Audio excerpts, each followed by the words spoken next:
Hello, good day. My name is Figo Akbar. I'm from Institute Technology Bandung, Indonesia. It is great pleasure of mine to presenting my thesis to you. So my thesis title is Long-Term Indonesia's Nickel Supply Chain Strategy for Lithium-Ion Battery as Energy Storage System. But before we start, here are some points that I will talk about during this opportunity. But for short, the rundown will be problem, facts, findings, and solution. And let's go right into it. So first, I want to introduce to my topic, today's topic. So the entire arc of human history has been really defined by how humans harness and capture energy. And the Industrial Revolution, which Britain pioneered, changed the capabilities of human industrial output beyond our humans or animals can achieve before. And the United Nations estimated that in 2100 or like 80 years from now, the world population will reach around 9.7 billion people.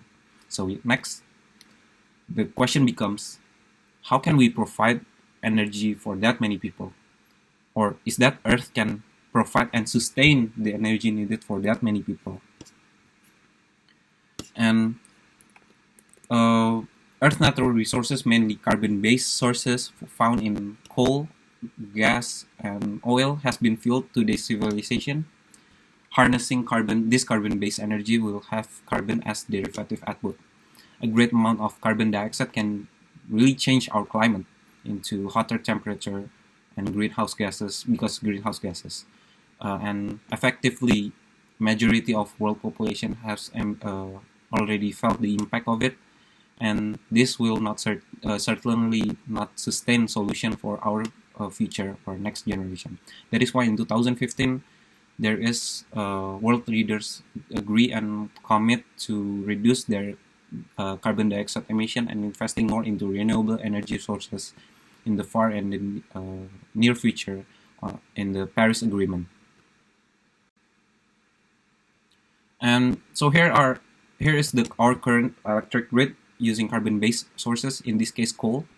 Coal power plant can provide electricity cheaply and can be adjusted based on the electric demand. If there is a lot of demand, they put a lot of coal, and if there is less demand, they put less coal in it. And the government around the world commit to change this power plant into more like sustainable energy power plant, such as solar panel, wind turbine, and now other. And now the problem becomes, wind is not blowing anytime, or the sun is not shining at night. So how can we provide this electricity when the supply is not available and the demand is surging? And that's why energy storage is needed to bridge this, to store electricity as energy to be distributed when there is no supply and the demand is high. And that is why the energy storage is needed to reach carbon-free and sustainable energy generation in the future. So next, my problem that I want to answer in this essay is, as my core question is, what strategy must be implemented by Indonesian government for its nickel deposit in the world lithium and battery supply chain. But before I try to analyze and answer this question, I want to explain why I choose this specific question. First, why nickel in specific? Why not lithium or any other earth resources? In short, because it helps deliver higher energy density and greater storage capacity at lower cost. The primary path of innovation in energy storage system is to increase the energy density but lower the cost.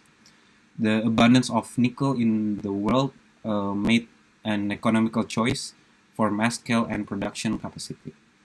And next, why Indonesia in specific? So world nickel reserve that has been explored and found were recorded at around 95 million metric tons. And Indonesia has around 21.2 million metric tons itself, with the highest percentage around, to be exact, 22.4% of the world reserve. Next is, why lithium-ion battery, not the other any kind of energy storage system? So lithium-ion battery LIBs as energy storage system can really answer a range of a specific energy storage system application. For instance, for its energy density or like the portability of it, that is can be easily transported between to specific region that is being needed. And really quick, there is 4 types of general grade nickel that is being traded internationally, starting from raw nickel ore, ferronickel, matte nickel, and grade 1 nickel. And to the right of it, there is the latest price based on Bloomberg report. As we can see here, the higher price, the more refined or the more content the nickel are. And LIBs or lithium-ion battery supply chain can be break down into 3 steps from key mining, material refining, and the manufacture of LIB itself. The mining typically is located at rich mineral countries such as Indonesia, Canada, Congo, South Africa, Russia, and any other mineral-rich country. And the refining and the manufacturing the LIB itself typically are from developed countries and currently being dominated from Asian countries such as China, Japan, and South Korea. Many LIBs companies are from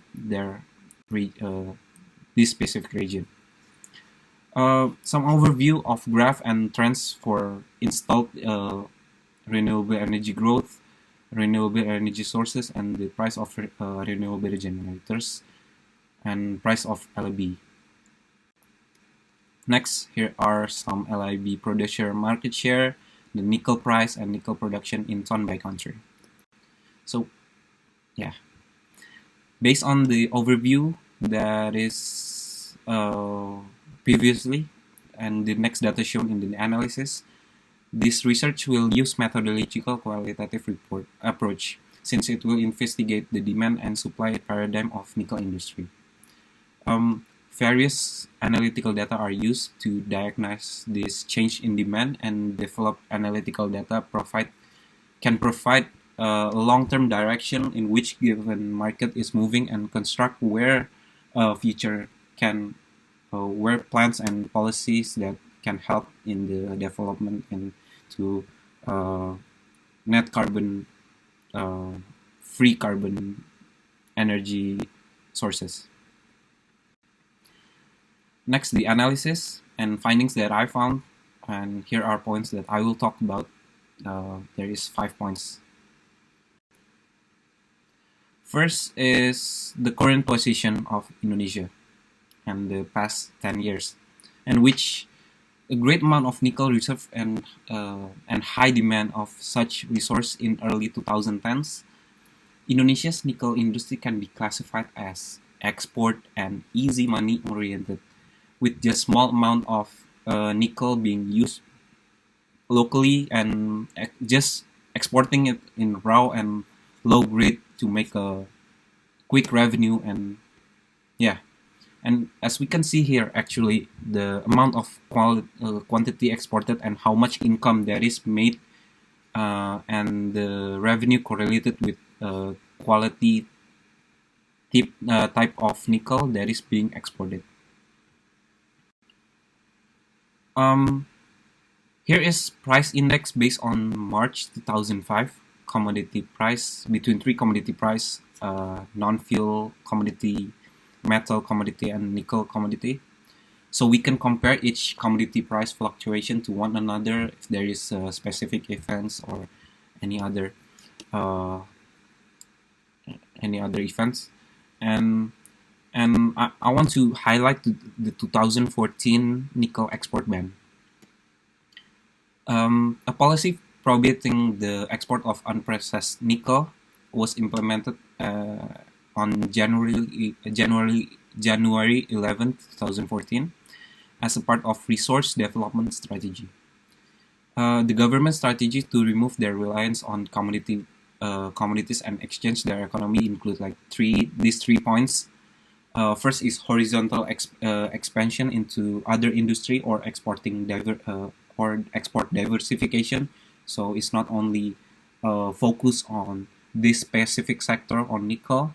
They should really invest the income into uh, uh, any other industry.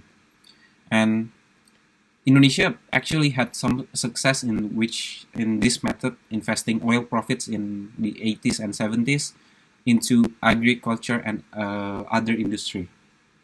Second point is creating forward connection or moving into downstream operation like transforming and logistic, and which given value to raw commodities on their route into the end customer as finished goods.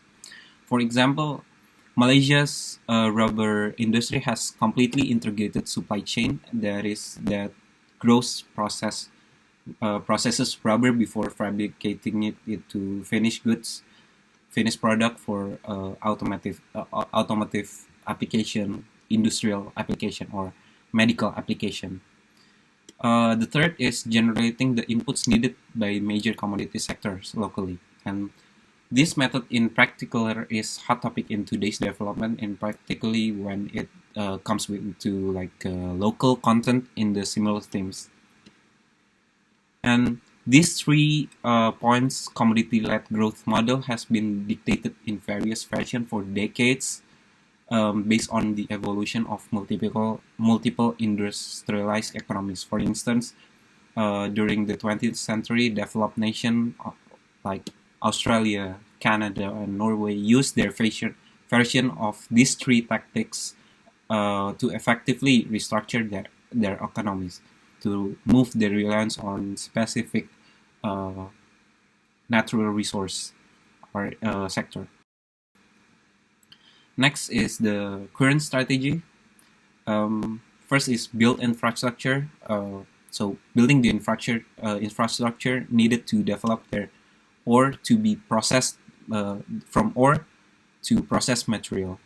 There are quite a number of nickel smelters that currently being under construction, of which like 11 nickel smelters has been built and 25 nickel smelters are currently under construction. With the 36 nickel smelters, the government has considered the cost benefit of domestically processing all nickel ore into like various qualities to specific various needs. As the value-added program, Indonesian government began to attract or invite more foreign investment into investing their plant in Indonesia.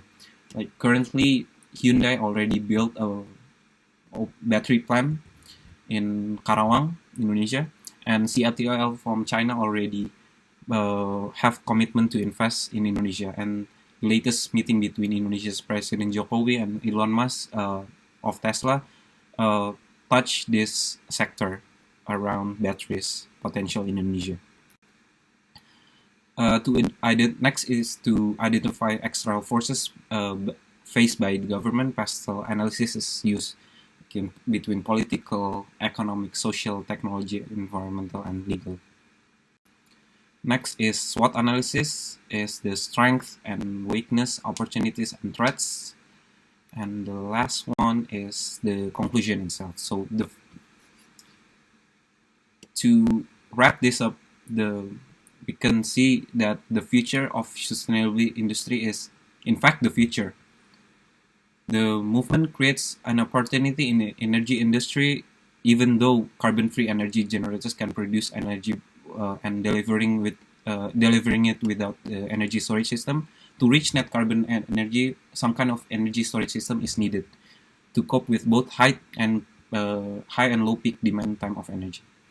The density of energy that can be stored in the current generation of lithium-ion batteries is suitable for certain use of application, with future innovation in still progress.